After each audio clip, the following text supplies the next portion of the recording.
Selamat pagi pada mahasiswa semuanya. Pada hari ini saya akan membawakan kuliah tentang perawatan maupusi kelas 2.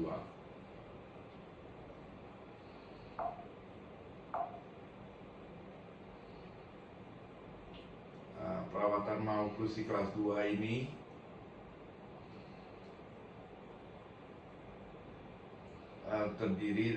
kuliah ini akan terdiri dari diagnosis, penata laksanaan, jenis piranti, dan pengelolaan bedah ortogenetik. Jadi kalian pernah di kelas pedodontis bahwa kalian mengenal bahwa kita mempunyai dua macam gigi primary atau gigi sulung atau gigi permanen, di mana pada waktu gigi primary apabila hubungan molar primary-nya distal step, kemungkinan pada gigi permanen akan menjadi kelas 2 atau end to end. Kalau dia hubungannya flat stem inner plane, maka dia akan permanennya akan menjadi end to end atau kelas 1. Kalau initial step, maka dia akan kemungkinannya akan menjadi kelas 1 atau menjadi kelas 3. Perawatan maupusi skeletal ini dibagi atas dua, yaitu masa pertumbuhan ataupun sesudah pertumbuhan atau mature state. Di mana sudah pertumbuhan itu perawatan dibagi atas compromise atau bedah ortogenetik. Compromise itu hubungan skeletalnya tetap cacat, tetapi hubungan gerigi-geriginya normal, di mana apabila bedah ortogenetik itu akan berubah total hubungan skeletal maupun hubungan giginya. Waktu yang tepat untuk perawatan kelas 2 adalah di mana kalau pasien datang pada umur CS1, CS2, maka kita masih memiliki waktu 1 tahun untuk memulai perawatan dengan myofunctional ke depan, dikarenakan mandibula itu tumbuh pada CS3. Perawatan ortodontik dini itu dilakukan dikarenakan karena berbagai faktor. Satu, untuk mengeliminasi faktor-faktor etiologi yang menyebabkan imbalance daripada pertumbuhan skeletal, yaitu seperti thumb sucking atau tongue thrusting. Kedua, untuk mengoreksi occlusal interference yang menyebabkan skeletal displacement seperti crossbite.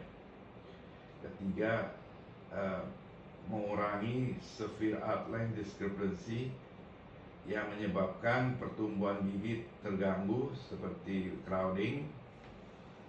Kelima adalah skeletal imbalance, hubungan pertumbuhan skeletal yang tidak harmonis seperti open bite atau kelas 2, kelas 3. Dan yang terakhir yang sangat penting adalah social reason, yaitu bullying atau teasing. Bullying ini yang sangat parah. Menurut Engel, maupusi dibagi atas 3, maupusi kelas 1, maupusi kelas 2, divisi 1 dan 2, maupusi kelas 3. Yang disebut sukses dalam perawatan kelas 2 itu ada 3. Apabila kita mendapatkan hubungan occlusal yang baik. Yang kedua, estetik yang baik, di mana posisi chin atau lip lebih ke depan di posisi yang normal. Dan yang terakhir adalah pernapasan, saluran pernapasan yang terbuka, karena kebanyakan daripada hubungan kelas 2 ini menyebabkan kesulitan dalam pernapasan seperti yang kita kenal OSA. Klasifikasi etiologi, menurut etiologi maupusi kelas 2 kita dapat golongan menjadi 3, yaitu skeletal, dental, dan muscular. Ini adalah profil daripada kelas 2 maupusi. Ini adalah gambaran daripada malformasis kelas 2. Ini adalah ciri-ciri kelas 2 divisi 1, di mana overjet besar, dan ini gambaran kelas 2 divisi 2 di mana overjet normal. Malformasis kelas 2 divisi 1 secara ekstraoral terlihat bibir atas pendek, mukanya sempit, profilnya convex seperti kelas 2 biasanya, dengan mandibula retogenetik, otot-otot mentalis hiperaktif, mentolabial sulcusnya dalam, muskular orbicularis oris hipotonus, bibir bawah terletak di palatal gigi insisif atas. Intraoralnya hubungan gigi bawah terhadap gigi rahang atas itu lebih distal daripada gigi molar rahang atas. Lengkung gigi atas lebih sempit seperti berbentuk huruf F terbalik. Gigi atas depan protrusif, overbite dan overjetnya sangat besar, dan hubungan molar distoklusi. Ini adalah gambaran kelas 2 di mana profilnya convex, chinnya agak terbelakang daripada bibir atas. Malformasis kelas 2 divisi 2, ciri-cirinya ekstraoralnya adalah profilnya tidak begitu mencacat wajah. Pada umumnya wajahnya pendek, mentolabial sulcusnya dalam, musculus orbicularis oris hipotonus. Intraoralnya retoklinasi insisif sentral atas, di mana insisif sentral lateralnya lebih proklinasi, menyebabkan stick bite. Insisif atas, gigi insisifus atas itu menutupi insisifus bawah, sehingga overbite-nya itu lebih dari 100%. Kita tidak bisa melihat gigi bawah sama sekali. Overjet hampir tidak ada, overbite dalam, lengkung gigi atas sempit dan berbentuk trapezoid. Sampai sini ada yang bertanya? Kalau nggak ada, saya lanjutkan. Ini adalah gambar daripada divisi 2, di mana overjet tidak ada, overbite-nya 100%, di mana kita tidak bisa melihat gigi bawah. Diagnosis banding. Malformasis kelas 2 yang bersifat skeletal murni, adanya displasia tulang-tulang wajah dan tulang rahang bawah. Ya, itu yang kalau yang kelas 2 murni. Pertumbuhan mandibula, terutama ramus mandibula, kurang, menyebabkan mandibula atau dagu kurang maju ke depan, sehingga kita kenal sebagai retogenetik. Ya, jadi chinnya hampir tidak kelihatan. Kurangnya perkembangan rongga hidung menyebabkan penyempitan lengkung rahang atas yang menyebabkan berbentuk V. Palatumnya tinggi atau dalam, gigitan dalam dibite dengan overjet yang sangat besar. Bibir atasnya pendek karena giginya terlalu ke depan. Ini adalah kelas 2 divisi 1, di mana skeletal, tulang yang putih dan yang merah, tulang alveolarnya lebih ke depan daripada tulang mandibular maupun alveolar mandibular. Malformasis kelas 2 yang bersifat dental, pseudo, itu biasanya gigi depan rahang atas itu bergerak ke mesial. Hubungan molar diskoklusi ini disebabkan kebanyakan karena kebiasaan buruk, seperti menghisap ibu jari atau bernapas melalui mulut. Ini adalah yang bersifat dental, di mana skeletalnya normal, yang warna putih, yang berwarna pink ini dentalnya, alveolarnya yang maksila lebih maju daripada mandibularnya.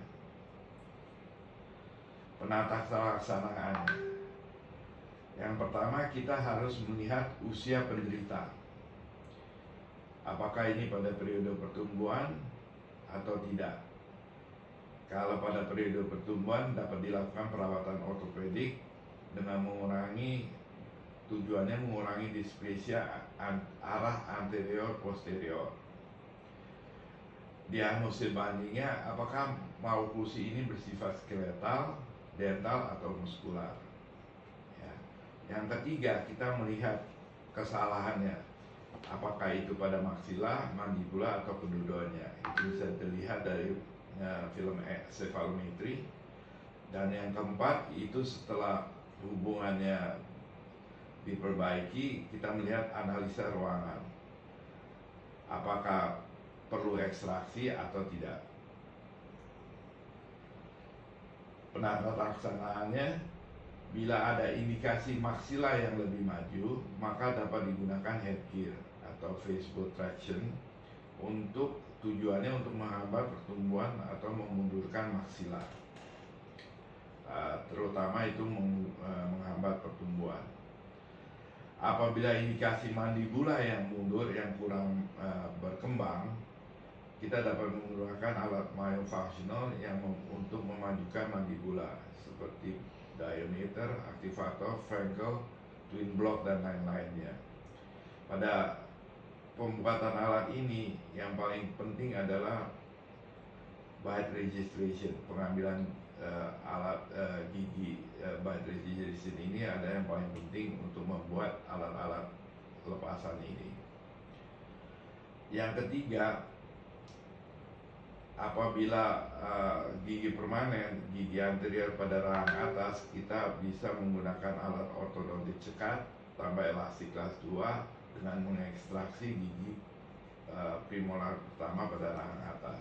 Ini apabila pertumbuhan telah selesai dan gigi permanen telah keluar semua. Apabila kekurangan ruangan melebihi dari 10 mm, maka ekstraksi bisa rahang atas itu P1, rahang bawah P2.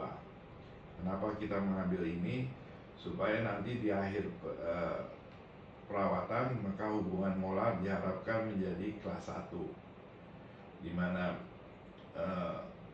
P2 bawah ini kita cabut dengan maksud molar bawah itu untuk move lebih ke mesial.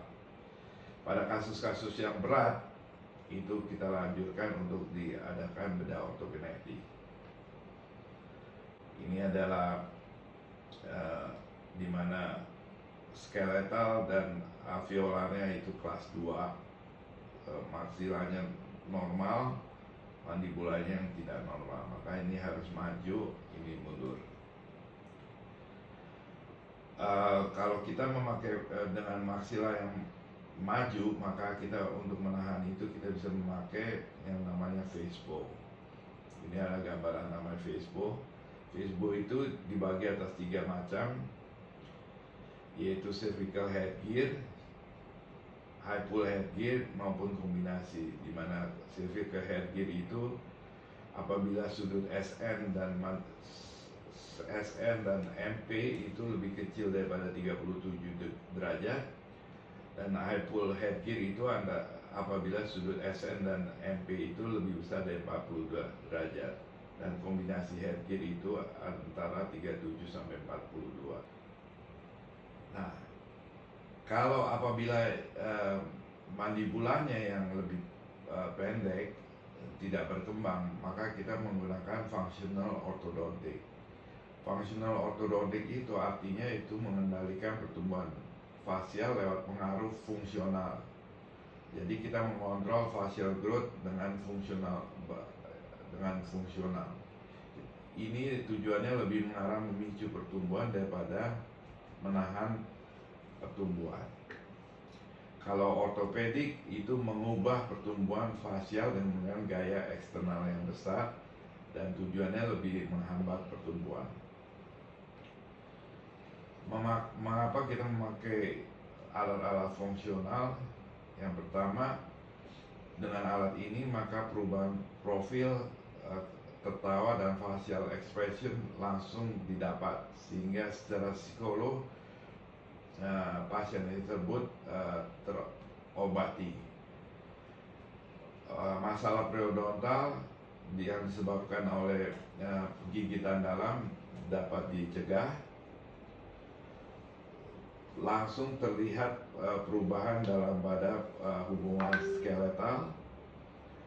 Traumatic injury yang disebabkan gigi atas terhadap gigi atas itu berkurang karena dengan alat-alat fungsional gigi atas incisifnya juga akan dibawa ke distal. Apabila ada sucking habit, ada kebiasaan mengisap jari, maka akan bisa diobati karena dengan alat tersebut pasiennya tidak bisa mengisap jari lagi. Bibir labial yang kompeten bisa didapat, terus pengunyahan akan bertambah baik,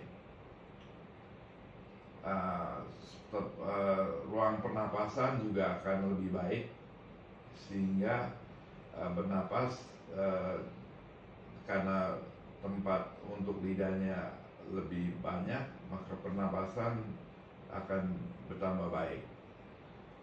Treatment opsi daripada kelas 2 mandibula, kalau pasiennya compliance-nya sangat tinggi, kita bisa memakai bionitter, twin block, Frankel maupun headgear. Kalau compliance-nya kurang, kita bisa memakai Forsus, Jasper, Jumper maupun Herbst. Ini seperti fixed appliance. Ini adalah contoh bionitter, ini adalah contoh Frankel, dan ini contoh daripada Herbst. Seperti fix, pasien tidak bisa membuka alat itu sendiri. Kalau ini bisa dicopot dan dipasang sendiri. Kebaikan dan keburukannya adalah ini lebih bersih, lebih gampang dibersihkan karena bisa dicopot dan dibersihkan. Kalau ini nggak bisa dicopot. Ya. Keberhasilannya kalau yang compliance rendah ini lebih berhasil. Ini pasien kedua juga umur 12 tahun, juga kelas 2. Ini ada foto intraoralnya, masih mixed dentation, gigi bercampur. Fase pertama memakai bionitter.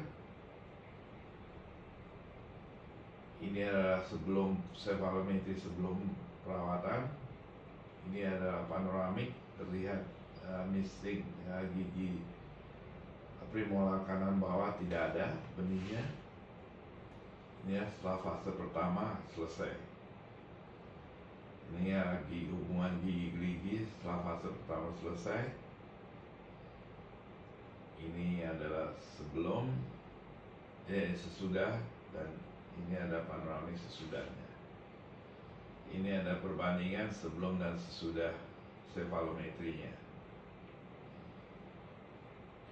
Ini adalah kelas 2 dengan memakai bionitter. Biasanya pertumbuhan akan dipacu untuk ke depan sehingga akan pertumbuhan pertumbuhan yang terakhir yang titik-titik merah ini.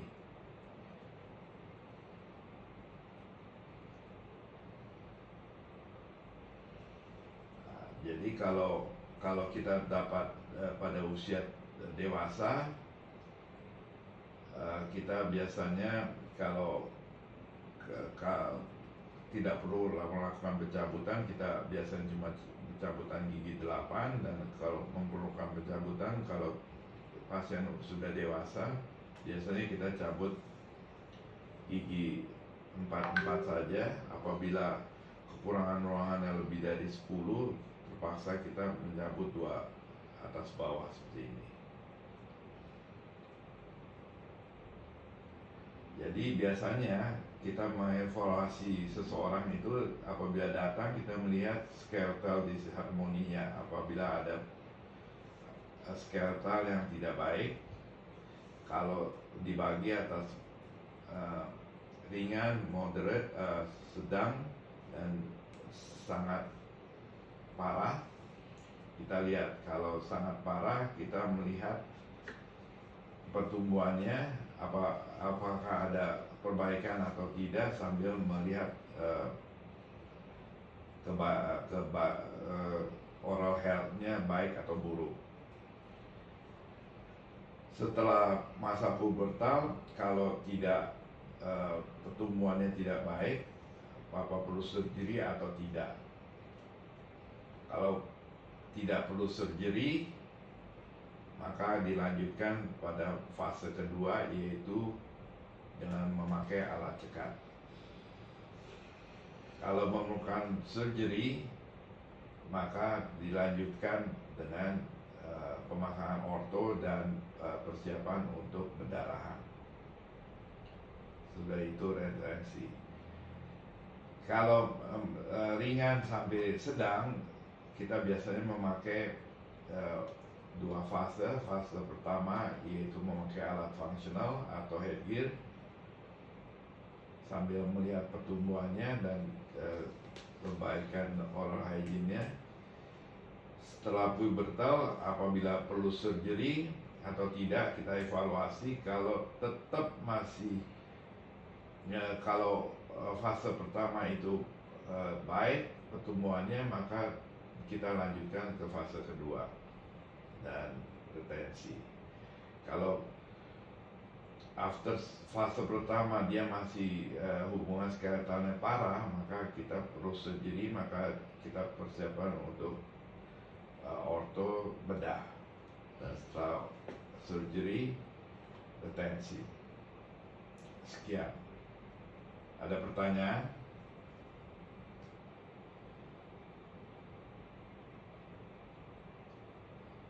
Selamat pagi Dokter Himawan, saya Luis, izin bertanya dok. Ya. Tadi di PPT dokter disebutkan kalau memang terlalu prominent memerlukan orthodontic surgery. Nah, untuk orthodontic surgery apakah kita perlu menunggu pertumbuhan rahang berhenti? Kemudian apakah kita sudah bisa memperkirakan dari pasien itu kecil, kira-kira pasien ini memerlukan orthodontic surgery atau tidak? Terima kasih dok. Oke, sebetulnya dari kecil kita sudah bisa melihat kalau dia perlu surgery atau tidak itu dari keparahan hubungan skeletalnya. Jadi kalau kita akan mencoba, kalau dia datang sebelum masa akil balik, kita memakai alat ini untuk pertama mengurangi, kalau dia parah paling sedikit kita mengurangi overjetnya, hubungan skeletalnya kita kurangi, sehingga pada bedah rahang itu makin banyak kita perpotongannya, makin sukses rate-nya makin rendah. Jadi kalau kita cuma rahang bawah kita majuin atau rahang atas kita mundurin, cuma satu rahang, itu lebih sukses daripada dua rahang, bawah maju atas mundur. Jadi kalau dia parah, dengan alat tersebut kita mencoba mengurangi keparahan hubungannya itu. Tapi kalau dia datangnya ringan sampai sedang, biasanya dengan alat tersebut kita bisa membuat dia hubungannya menjadi normal gitu. Dan biasanya kita kalau memang dia parah, dia tetap masih lari gitu, hubungannya masih jauh dan terpaksa akil baliknya sudah lewat dan masih jauh, kita biasanya keluar dulu. Karena kita biasanya kan kalau akil balik itu, kalau wanita 13-14, kadang-kadang lebih pagi, kalau pria ya 14-15. Dan masa pertumbuhan itu baru selesai umur 21, wanita 19 lah bisa. Jadi dari 14 sampai 19 atau sampai 21 itu kan 5 tahun. Kalau pakai kawat 5 tahun kan bisa kemungkinan untuk gigi bolong, oral hygiene jelek makin besar. Jadi biasanya kita keluar dulu kalau yang parah. Nanti setelah siap untuk operasi kita masuk untuk persiapan bedah rahang gitu. Jadi sebetulnya dari dia datang kita udah bisa mempredik kalau dia parah banget, ya kita bisa paling sedikit mengurangi keparahannya. Syukur-syukur kalau bisa memperbaiki hubungan jadi normal. Ada lagi?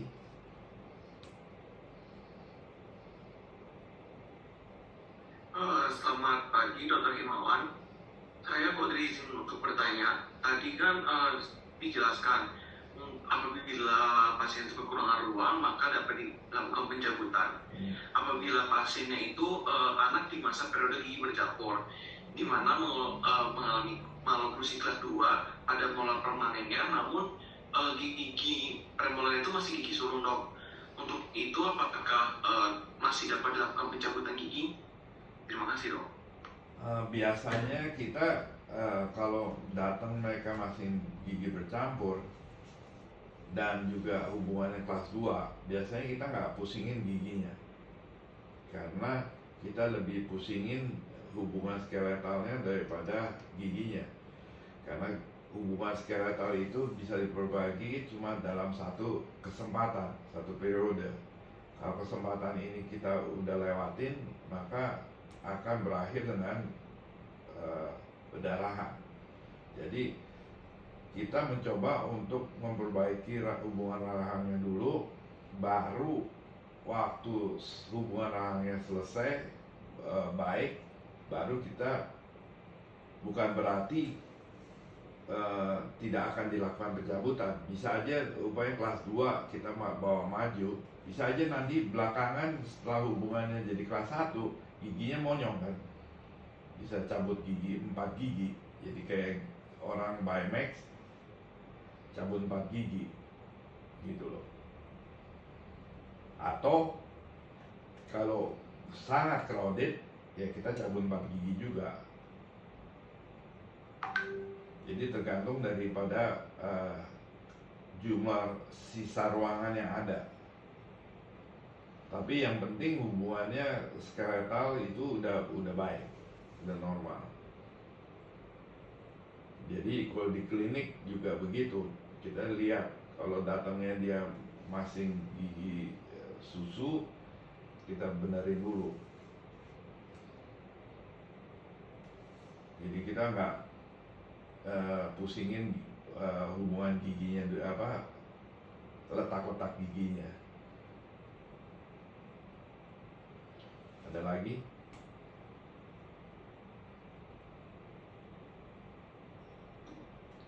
Selamat pagi, Dokter Himawan. Saya Crescenti Tisha, mohon izin bertanya, dokter. Tadi sempat disebutkan bahwa pada pencabutan rahang atas itu biasanya dilakukan pada gigi P1, sedangkan pada rahang bawah biasanya dilakukan pada gigi P2. Kalau boleh tahu tuh alasannya kenapa ya, dok? Dan apakah memungkinkan jika dicabut itu gigi P1 semua? Terima kasih, dok. Nah, kalau umpamanya dia agak kelas 2, biasanya kita ngambil P1 itu supaya yang depan, yang atas maksimum ke belakang, yang bawah kan nggak perlu ke belakang kan, cuma paling relief crowdingnya, terus sisa ruangannya kita bawa maju molarnya, jadi hubungan molarnya nanti jadi kelas 1 gitu. Tapi kalau setelah myofunctional dia giginya Bimax, biasanya kita cabut 4 P1 semua, nggak usah P1 P2, karena yang menjadi masalah kan giginya Bimax monyong. Jadi gigi yang paling bisa dicabut adalah P1 kan. Kalau kita cabut P2, kerjaan kita makin lama karena kita harus mundurin satu-satu. Terima kasih, dok. Ada lagi? Kalau nggak ada, sekian dulu presentasi saya. Terima kasih untuk kuliah pagi hari ini, dan sampai ketemu lagi. Terima kasih.